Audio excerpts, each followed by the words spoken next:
Silakan Pak di. Iya, sebenarnya kalau menurut saya tren pertanian di Australia itu kurang kurang begitu penting gitu ya. Justru kita harus lebih mengetahui apa sih hubungan Indonesia dan Australia di bidang pertanian.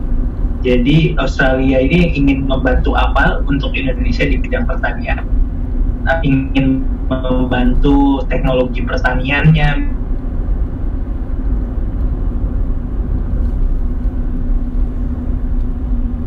maupun di bawah pemerintahan state-nya, misalnya seperti Victoria dan lain sebagainya, itu bikin kerjasama di beberapa daerah yang punya potensi pertanian yang baik, seperti di Jakarta misalnya. Apakah Australia berkepentingan dengan Indonesia ini untuk membuka peluang kerjasama perdagangannya, untuk membuka peluang uh,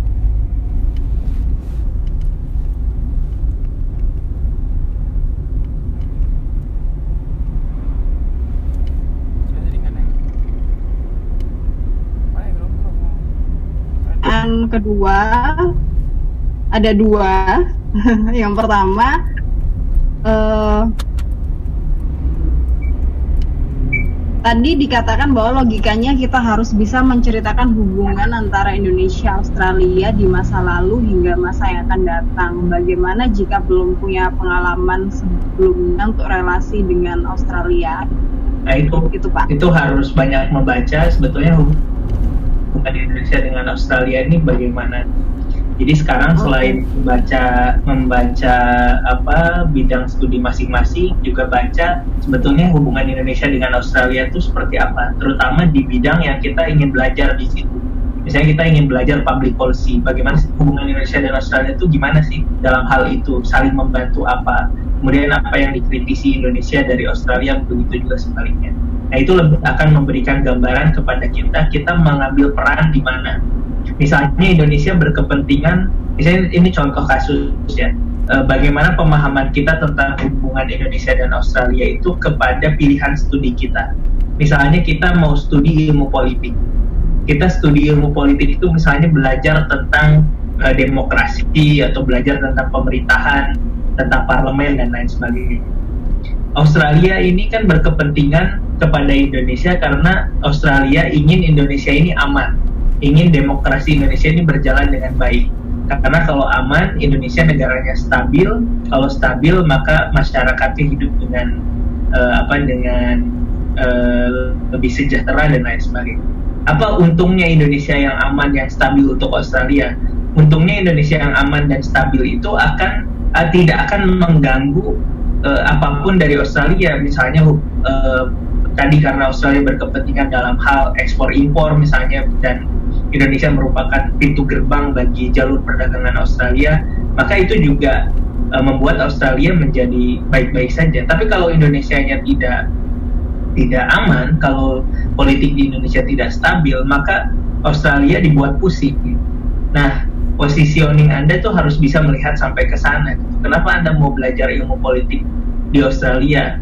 Terus juga dihubungkan dengan pekerjaan Anda sekarang. Anda di mana, sebagai apa? Sebagai dosen kah, sebagai peneliti, atau sebagai aktivis di NGO dan lain sebagainya. Nah, itu harus benang merahnya harus kelihatan gitu. Bagaimana kepentingan Anda sebagai seorang individu dengan kepentingan Australia secara umum yang harus juga berhubungan dengan hubungan bilateral antara Indonesia dan Australia.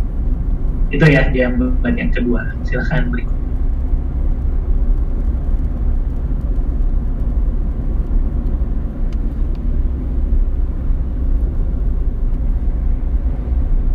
Ini ada pertanyaan, gimana moderator, apa mau dipilihin lagi yang mana? Saya baca deh. Saya pernah sampai tahap JST interview. Bagaimana agar bisa memberikan jawaban-jawaban yang meyakinkan pada saat interview sehingga bisa meyakinkan tim JST tadi? Ya tentu minimal artikulasi kita dalam bahasa Inggris cukup memadai lah gitu ya, bisa menjelaskan inti atau pokok pikiran yang ingin kita sampaikan. Jangan sampai kita maksudnya ya minimal, meskipun nanti akan di training lagi gitu bahasa Inggrisnya, meskipun bahasa Inggris untuk beasiswa Australia itu sebetulnya bukan ukuran utama. Sebetulnya kalau Anda punya potensi yang luar biasa bagus gitu ya, Anda dianggap sebagai orang yang akan menjadi pemimpin di masa depan, sebetulnya bahasa Inggris di band 5 pun tetap bisa diluluskan gitu. Tapi seberapa meyakinkan gitu posisi Anda. Nah, cuman kan kemampuan bahasa Inggris ini penting dalam rangka menyampaikan ide-ide kita, gagasan-gagasan kita, pokok-pokok pikiran kita kepada interviewer saat tahap wawancara.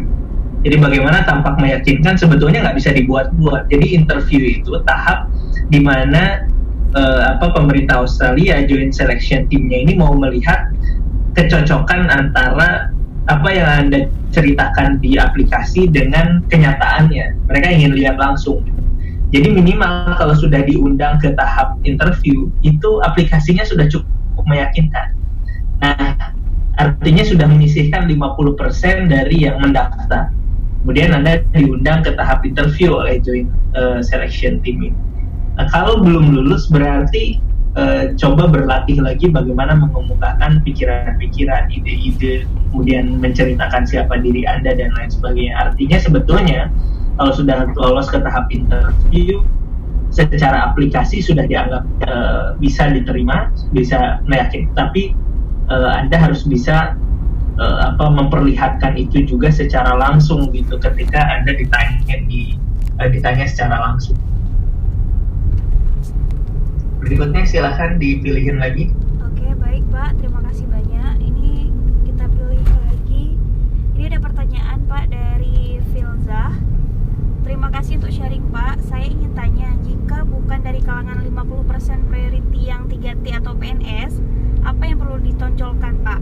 Jika diamati dari tahun ke tahun, seperti apa?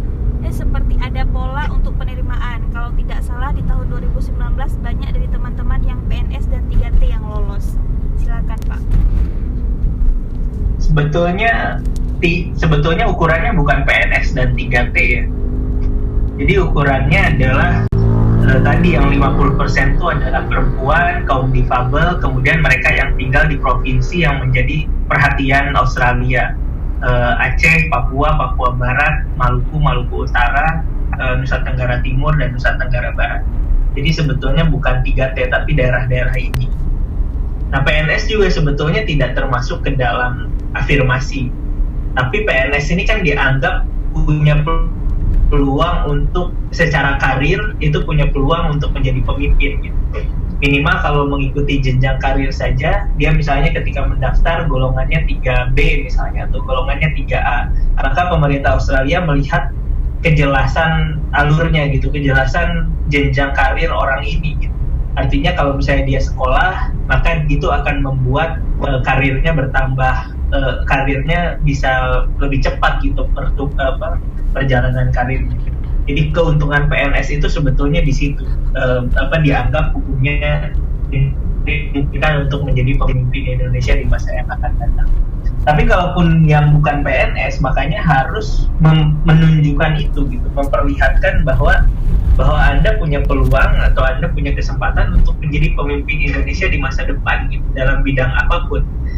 Bisa jadi misalnya keterlibatan Anda dengan organisasi kemasyarakatan, misalnya dengan NU dan Muhammadiyah. Kalau Anda dianggap misalnya sebagai aktivis atau bisa dianggap sebagai organisatoris yang bisa menjadi pemimpin lewat jalur organisasi semacam ini, maka cukup diperhatikan juga gitu. Atau misalnya Anda terlibat di NGO, di lembaga sosial, lembaga swadaya masyarakat yang dianggap cukup berpengaruh misalnya, itu juga sangat dipertimbangkan. Jadi sebetulnya harus bisa menunjukkan itu semua. Karena beasiswa Australia ini tidak melihat Anda sebagai pribadi, tapi melihat Anda sebagai calon pemimpin. Jadi dan itu akan sangat kelihatan dari aplikasinya. Anda daftar beasiswa ini dalam rangka menjadi pemimpin masa depan atau dalam rangka untuk kepentingan Anda sendiri gitu. Anda pengen sekolah aja gitu atau pengen dapat beasiswa aja. itu akan terlihat dari CV, terlihat dari cara Anda menjawab pertanyaan, dan dari profil yang Anda tunjukkan di aplikasi maupun saat wawancara. Oke. Silakan. Sepertinya sangat jelas ya Pak ya. Terima kasih banyak. Kita lanjut Pak. Ini ada pertanyaan dari Diana Puspitasari. Izin bertanya, tadi Pak Fad mention bahwa inti esai lebih ke personal dan be original. Poin-poin personal seperti apakah yang diharapkan tercantum di esai untuk AAS? Silakan Pak. Iya, saya dulu bercerita, saya ketika menulis esai itu bercerita bagaimana misalnya saya suka menulis esai, saya suka menulis di media massa, saya menulis buku dan lain sebagainya. Saya bercerita bagaimana saya bisa berkontribusi kepada masyarakat melalui apa yang saya lakukan dengan menulis itu. Teman saya yang lain misalnya bercerita tentang bagaimana kiprah dia di LSM, kiprah dia di lembaga swadaya masyarakat, di NGO, itu bisa membantu masyarakat Indonesia. Misalnya dia cerita bahwa dia sering ke daerah-daerah, dia ketemu orang-orang miskin, ketemu mereka yang termarginalkan, kemudian dia bercerita pengalaman dia mengadvokasi orang-orang ini, dan kemudian dia bercerita bahwa betapa bahagianya dia ketika melihat misalnya upaya-upaya yang dia lakukan itu bisa membantu mereka yang unfortunate ini, mereka yang tidak terlalu beruntung ini. Apalagi misalnya dia bercerita bagaimana salah satu kegiatan yang dia ikuti itu bisa turut mengubah kebijakan di level desa, di level kecamatan, atau di level yang lebih. Jadi esai itu bercerita tentang diri kita, bukan bercerita tentang gagasan, bukan bercerita saya akan begini, Indonesia akan lebih baik kalau begini begitu. Tapi andanya ada di mana? Esainya akan lebih kuat kalau Anda cerita, katakanlah misalnya saya tahun 2015 itu setelah lulus S2 itu diterima di Melbourne University untuk melanjutkan PhD dan diterima di Harvard Business School untuk PhD juga. Tapi karena saya karena saya entrepreneur, pilihan karir saya yang lain waktu itu, maka saya memutuskan untuk tidak ikut program yang PhD. Waktu itu esai saya sebetulnya bercerita sesuatu yang sangat personal sekali, cerita tentang kisah tentang bagaimana saya mempengaruhi orang lain melalui tulisan-tulisan saya. Jadi nggak cerita tentang potensi ekonomi Indonesia, nggak cerita tentang bagaimana Indonesia di masa depan, tentang hubungan luar negerinya dan lain sebagainya. Tapi kita ini bisa berperan sebagai apa? Kita bisa memberikan kontribusi apa buat Indonesia, apalagi kalau kita bisa bercerita bahwa kontribusi itu juga akan menguntungkan hubungan Indonesia dan Australia. Jadi maksud original itu tunjukkan diri Anda, show your voice gitu di esai Anda gitu. Jadi jangan ngawang-ngawang. Esai itu bukan artikel ilmiah di mana Anda menunjukkan kecerdasan Anda dan kepintaran Anda gitu. Tapi esai itu menceritakan posisi Anda ada di mana gitu di dalam gagasan itu. Mungkin itu maksud. Oke, baik Pak. Ini juga salah satu pertanyaan yang menarik dari Faiz Ahadina. Apakah nanti setelah jadi awardee dan pulang ke Indonesia ada agenda-agenda pemerintah Aussie yang kita diminta untuk bantu? Nggak ada. Paling kita diminta untuk datang ya undangan biasa aja, misalnya gala dinner alumni, gathering alumni, networking. Kemudian juga karena kita dimasukin ke alumni newsletters gitu, kita dikasih tahu kegiatan-kegiatan AAS atau kegiatan-kegiatan pemerintah Australia di Indonesia. Kita boleh ikut, boleh tidak. Semakin kita aktif, maka kita dianggap sebagai alumni, kita cukup aktif gitu. Tapi kalaupun tidak, ya tidak ada. Karena pada prinsipnya ketika Anda terpilih, Anda sudah dipercaya bisa berkontribusi buat Indonesia. Makanya salah satu syarat menerima beasiswa Australia itu adalah Anda harus kembali ke Indonesia, harus pulang. Karena dengan pulang itu adalah misi yang jauh lebih besar buat Anda untuk membuktikan apa yang sudah Anda ceritakan di esai, apa yang sudah Anda ceritakan di aplikasi beasiswa. Pada saatnya kalau misalnya Anda terus berkarya dan kemudian jadi pemimpin, ya Australia tuh punya database Anda dan bisa reaching out atau bisa menghubungi Anda kapan saja gitu untuk menunjukkan bahwa ya mereka masih tetap berhubungan dengan kita. Oke. Kita lanjut Pak ya. Ini dari Fauzan Rahman. Selamat malam Pak Fad. Mau tanya, dahulu Bapak saat menulis esai kontribusi untuk Indonesia lebih diarahkan kemana? Karena saya melihat pengalaman Bapak sebelum S2 di lembaga pendidikan. Silakan Pak. Saya dulu cerita bahwa saya lebih bercerita bagaimana jejaring saya gitu di dunia kerja maupun jejaring saya di pertemanan, di organisasi itu bisa digunakan untuk memperkuat hubungan Indonesia dan Australia. Saya cerita saya aktif di organisasi kemasyarakatan, maka saya bisa menyampaikan ide-ide tentang Indonesia yang lebih baik, tentang dan lain sebagainya di ruang itu. Kemudian juga saya cerita bahwa saya suka menulis, saya mengemukakan gagasan saya dan seterusnya. Jadi lebih ke bagaimana kita menceritakan diri kita sebetulnya. Juga misalnya dulu saya peneliti, saya cerita bahwa karena saya peneliti, saya riset saya bisa digunakan menjadi rekomendasi yang bisa diberikan kepada DPR atau bisa diberikan kepada pemerintah. Maka posisi saya sebagai seorang peneliti itu penting karena bisa mempengaruhi kebijakan di level yang lebih tinggi. Jadi sekali lagi tunjukkan posisi kita itu apa dan mengapa kita penting di dalam ide itu. Oke, baik Pak. Ini masih ada beberapa sisa pertanyaan lagi Pak. Kita lanjut dulu Pak ya. Selama saya bekerja, hubungan relasi atau kolega saya belum pernah ada hubungannya dengan Australia. Namun bagaimana kita meyakinkan bahwa kita bisa berkontribusi untuk kepentingan Australia pada akhirnya? Silakan Bapak. Pertama coba baca dulu gitu, lebih banyak membaca, lebih banyak berdiskusi, punya wawasan yang lebih luas tentang apa sih hubungan bilateral antara dua negara ini, kepentingannya apa. Kemudian Indonesia dan Australia ini posisinya seperti apa. Kemudian Anda bekerja di bidang itu, apa nanti kontribusinya bagi hubungan yang lebih baik antara Indonesia dan Australia. Pekerjaannya bisa apapun. Bahkan misalnya kalau Anda seorang misalnya akuntan gitu, nah bagaimana menghubungkan profesi Anda yang seorang akuntan itu dengan hubungan Indonesia dan Australia. Saya kasih contoh sesuatu yang lebih sederhana. Banyak guru itu yang lulus beasiswa Australia, guru dosen. Katakanlah kita ambil contoh guru. Guru itu kontribusinya untuk hubungan Indonesia dan Australia kira-kira apa? Kan bisa jadi sekolahnya itu nggak punya hubungan apa-apa dengan Australia. Sekolahnya itu nggak pernah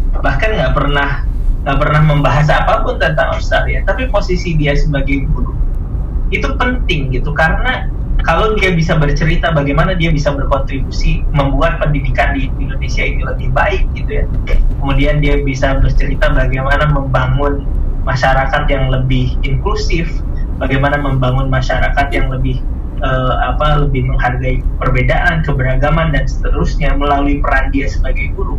Dan itu dia ceritakan bahwa pentingnya masyarakat yang inklusif, pentingnya masyarakat yang demokratis itu untuk sebuah bangsa seperti Indonesia, itu juga akan dilihat sebagai sebuah kontribusi nyata untuk kebaikan hubungan Indonesia dengan Australia. Karena tadi Australia berkepentingan untuk melihat Indonesia tumbuh menjadi negara yang lebih baik, yang lebih demokratis, yang lebih aman, yang lebih stabil dan lain sebagainya.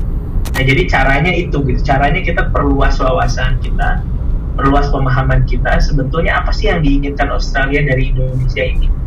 Nah, terus kita cari apa yang bisa kita kontribusikan sebagai individu terhadap pada gagasan yang besar.